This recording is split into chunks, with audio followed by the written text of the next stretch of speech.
Welcome all of you in today's video lecture on centrifugal pump. So first we will deal with the basic pumping principle. Then we will deal with the direction of the flow of water. This direction of the flow of water is very essential to know, because if this is clear to you, you will be able to understand velocity triangle very easily, and it will help you to understand the mechanism also. But before understanding the mechanism, see, this mechanism of centrifugal pump is all about conversion of the velocity head into the pressure head. That is it.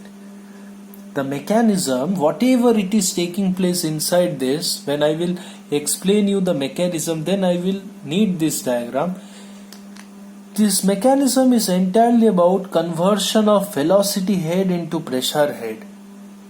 But the question is that why we will convert the velocity head into pressure head?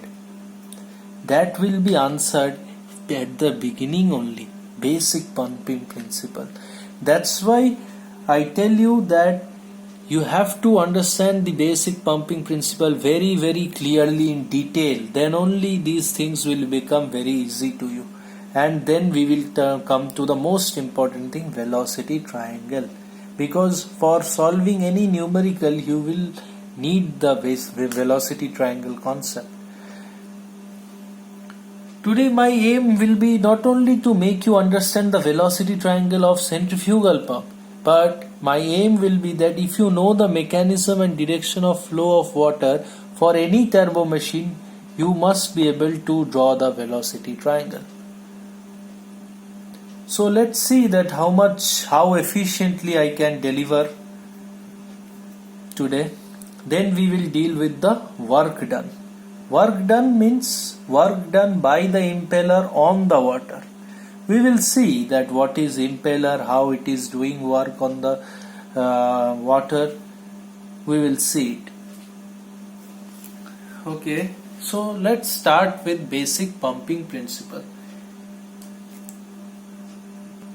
Now, if you want to understand the basic pumping principle, you need to understand this diagram, this schematic representation. Where, see, this is a lower reservoir. This is a reservoir which is at a lower elevation. Okay. And this is a reservoir which is at a higher elevation. Okay. You can consider that this is the water tank where you have to store water. In any pumping power stations, you will find that there is a water tank where water needs to be stored after all sorts of treatments. Now it is not possible that water will flow from here to here on its own, because this reservoir is at lower energy level and this reservoir is at higher energy level. We will prove it, that why it is at lower energy level and why it is at higher energy level. Okay, so see how systematically we proceed. If I say you the total, is it visible to you? Yes, the total head, see, the total energy can be represented also in terms of total head. Total head at point A, suppose. At point A or at this level, what is the total head I want to know? It is nothing but the pressure head, PA by rho G plus V square VS square by 2G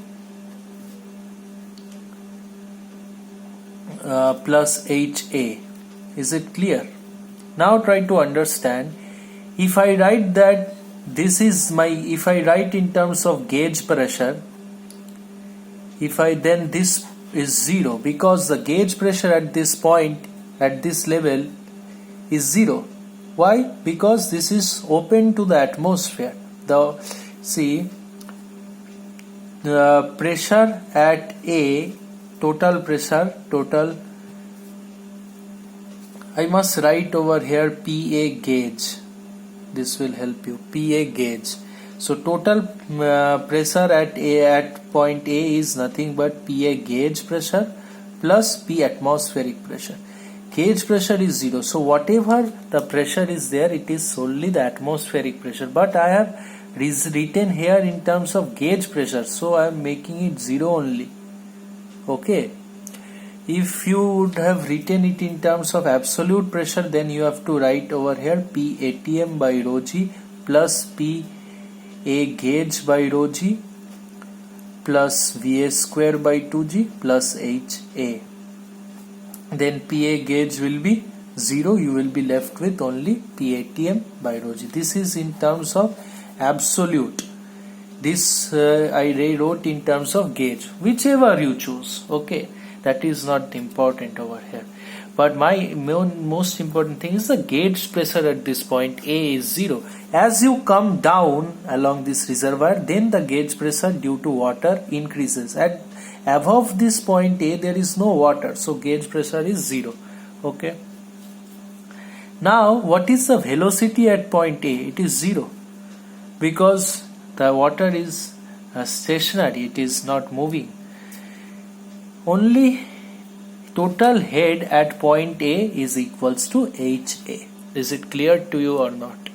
Okay. Now, where you have to pump water, your final destination is this point. Is it clear or not?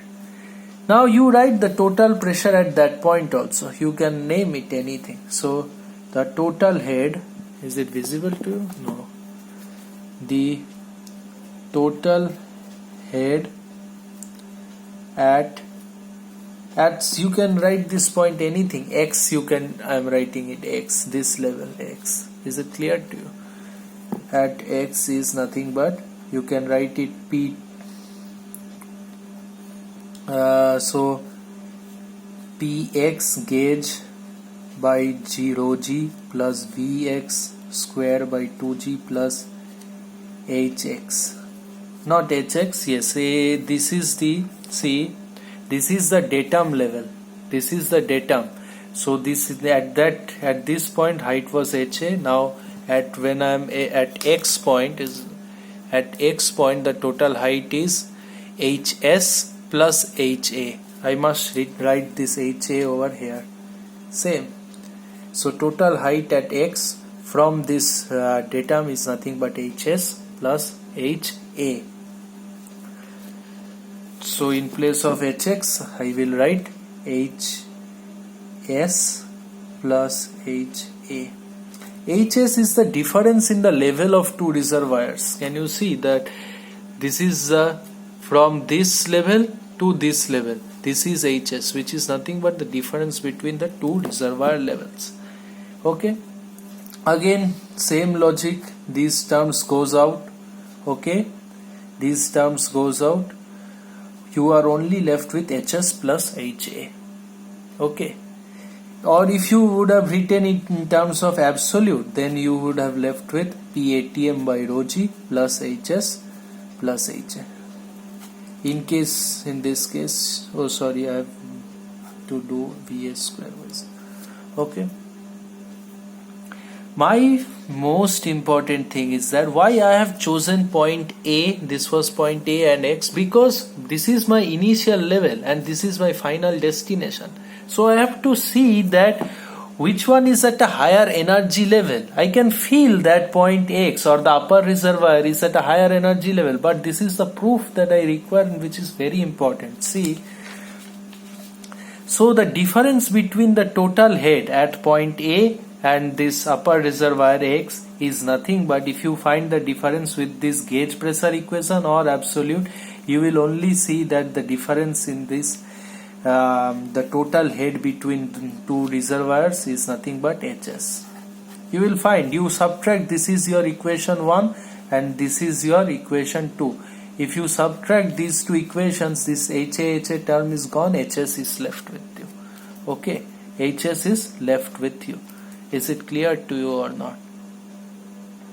Even if you take these absolute equations of both things, you will get same thing. When you subtract these two equations, PATM will get cancelled, HA will get cancelled, you will be remained with only HS. So my thing is that the total head difference between this point and this point, this point and this point, between which my total water transportation needs to occur is HS. The total head difference is the same as the elevation difference.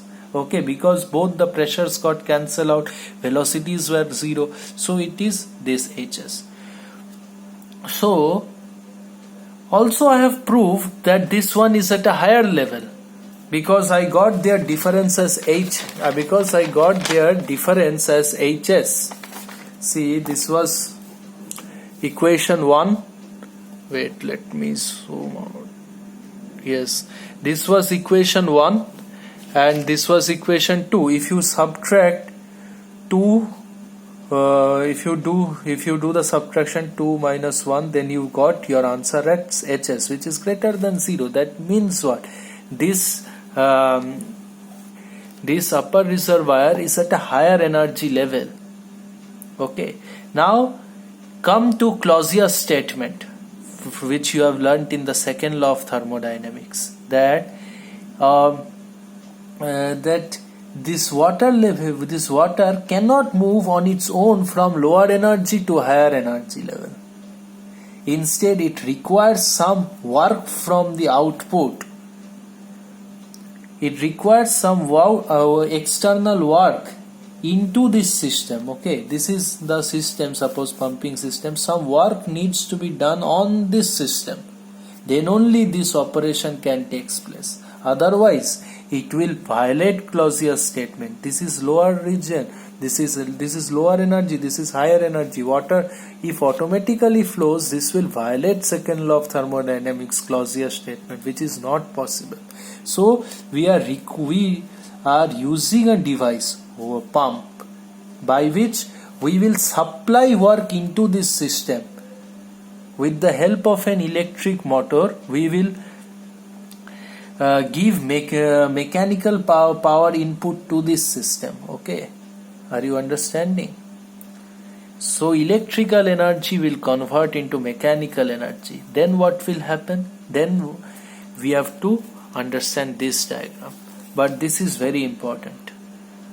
Okay, now few more important things to tell about this is that, so you understood that why we require a pump. Pump is must to carry out this process. Okay, now we can also say that the total head developed by the pump, or the total head that pump needs to develop on its own is equals to HS, because the difference between these two levels, because the difference between these two heads, I must say, was HS. So pump must develop this head on its own, otherwise how will I match these 2 points?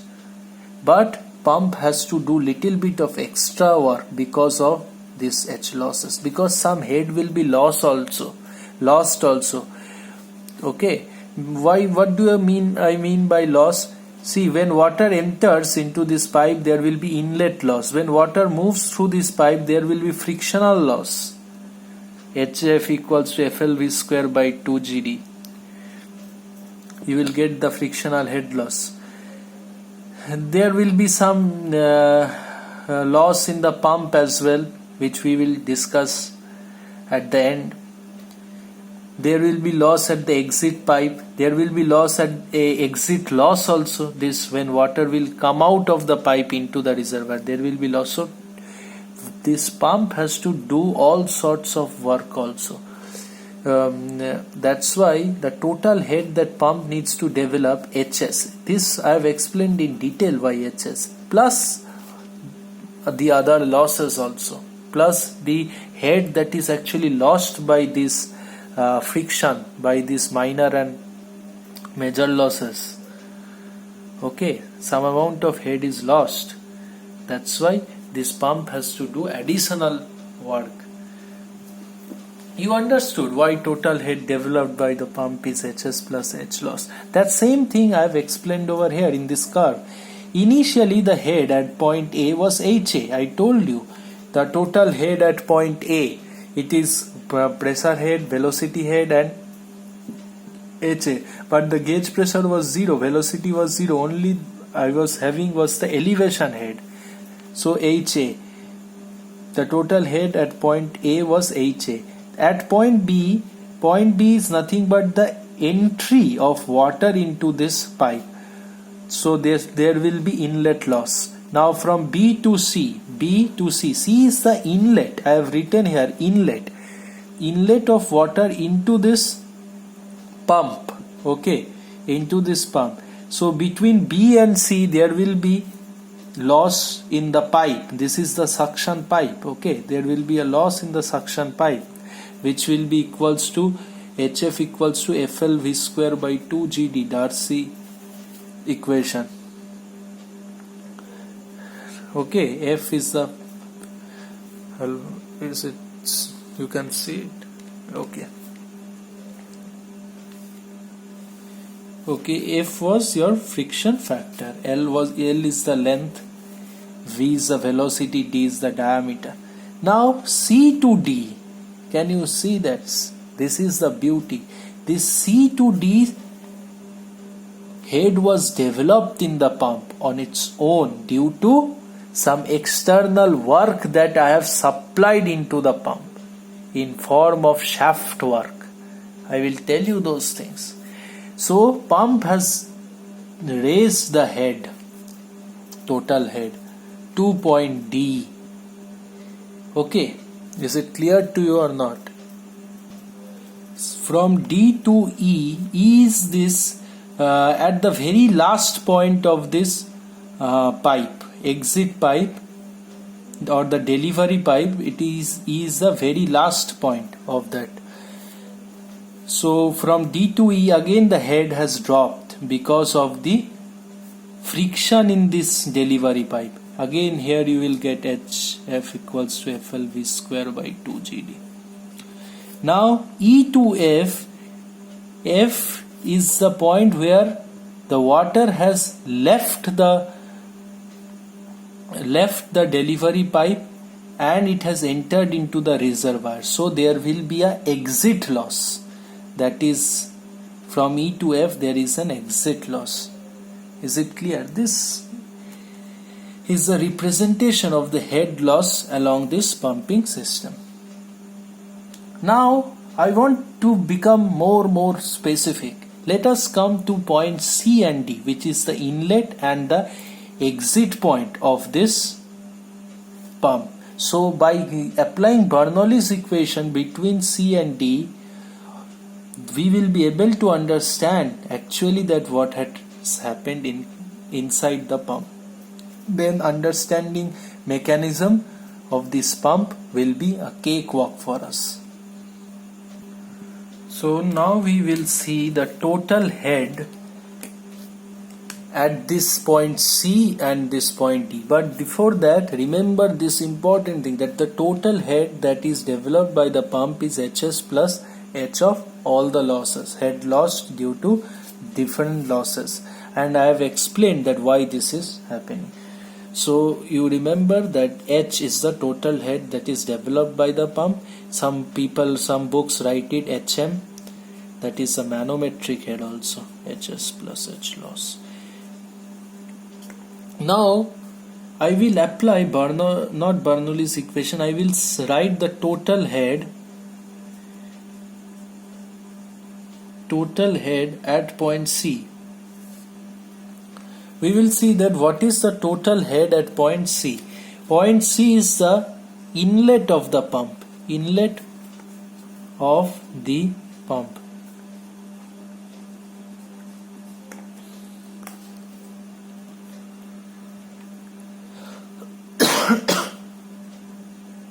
So it is P1 by rho G. Let me call this inlet point as 1 by suffix 1 and this outlet by suffix 2. Okay, so P1 by rho G plus V1 square by 2G plus Z1, that is the height from the datum. You can see that this is the datum. From datum to inlet I have written Z1. Is it clear? This is the total head at point C. Okay.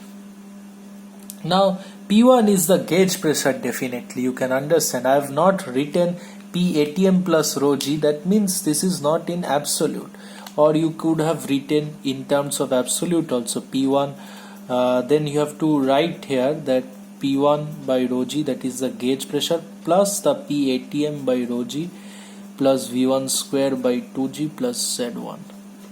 Okay. Yes. See, this is the absolute pressure head. This is the absolute pressure head. Okay. This is in terms of gauge pressure head only. Okay, this is the gauge pressure head. The things will be same. You can use both the things. Now, can we write total head at point D? Total head at D. These terms are very important before you understand mechanism. Why am I focusing so much on this pumping system? There must be a reason. Otherwise you will not be able to understand the mechanism. So you have to write P2 by rho G plus V2 square by 2G plus Z2. Is it clear? You can see that this is the outlet. This is the outlet. If you now, how will you measure these gauge pressures? One can have a question that how you know. You can use a pressure gauge at the inlet and the pressure gauge at the outlet. Okay, so this will give you the gauge pressure, that is the gauge pressure head plus velocity head at the inlet plus Z1, and this is Z2 from datum to this outlet of this. Okay. Now can you tell me that what is the total head that is developed by the pump? It is nothing but this head minus this head. Do you agree with me or not? What is the total head that is developed by the pump? This head minus this head. Or you can write this is the head at outlet and this is the head at inlet. I don't have space, that's why I am erasing it. This is the head at inlet. Okay, so what is the total head that is developed by the pump? Total head that is developed by the pump, which is nothing but H, outlet, or let me write head outlet minus of head at inlet. Is it clear?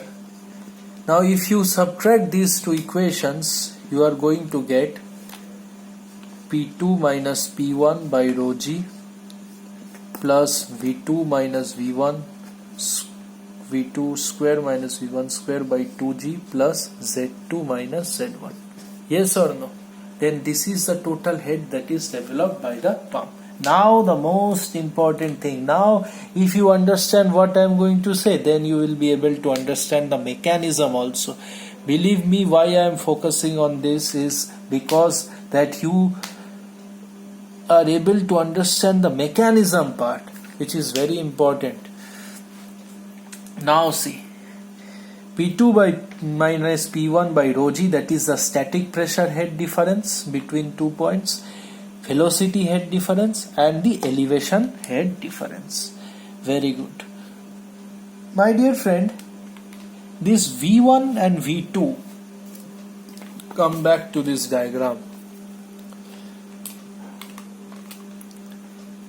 V1 represents the velocity with which the water is entering into this, velocity with which This is entering into the pump, and V2 represents the exit velocity. When it is just leaving from the pump, what is its velocity? My dear friend, see the diameter, see the area of the pipe at the inlet and the outlet are same, so velocities will be same.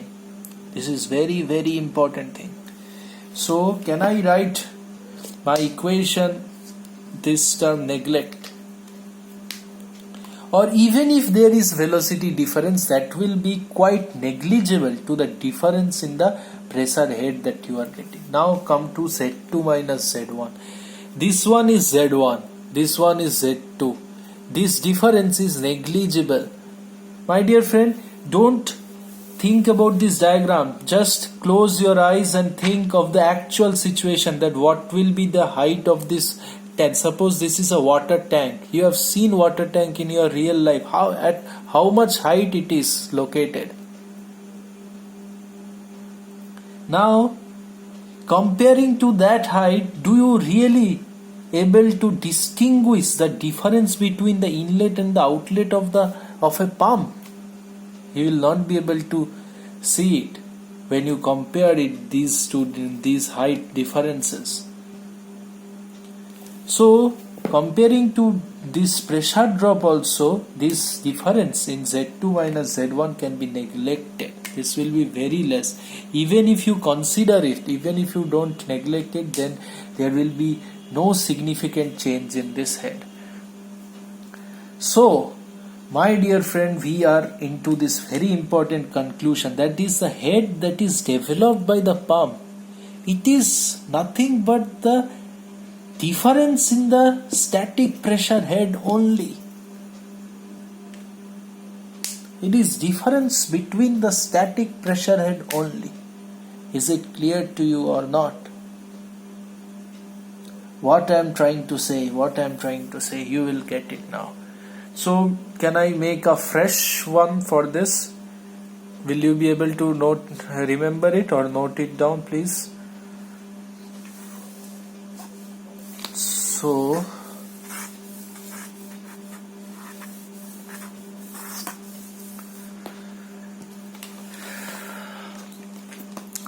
So I can write here, that is the head developed by the pump. Head developed by pump. It is nothing but the difference between the static pressure head. It is the difference between the static pressure head. That is, H is nothing but P2 minus P1 by rho G. Okay, which is also you can write as HS plus H losses. HS is nothing but this height. This is the difference in the elevation of the lower and the upper reservoir. Can you relate things? Now the question comes that, sir, why you have focused so much into this? Why you are always telling that to understand the mechanism you have to understand this equation? Because, try to understand, because in the entire design of pump, our main focus will be on converting the velocity head into the pressure head. Because if I can make my P2 more and more, then the head developed by the pump will be more. So it is better to convert the velocity head into pressure head. Okay, so V2, if wait, let me write it. So head at the outlet of the pump, you said it is P2 by rho G plus V2 square by 2G plus Z2. If you can minimize your V2, okay, you will be able to make better use of the pressure head. Okay, so the entire mechanism is all about conversion of the velocity head into the pressure head. The problem, see, you will get the solution to your question when you will understand about the centrifugal action that is taking in the impeller. Due to the centrifugal action, what happens is that when water is coming out of the blade, the velocity gets increased because centrifugal force is acting on this. Centrifugal force is what? Mass times acceleration. There is acceleration. Acceleration means the change of velocity, or velocity is increasing. So when the water is coming out, velocity will get increased. So to reduce these velocities only, we are doing so much of arrangement only. So now let's start with the understanding of the mechanism. So since this video is already becoming more than half an hour, it's better to understand the mechanism and the velocity triangle in the next video lecture. Okay, next video lecture will be just the continuation of this. I will not explain again what I have taught in this video lecture. I will start with the mechanism. Thank you.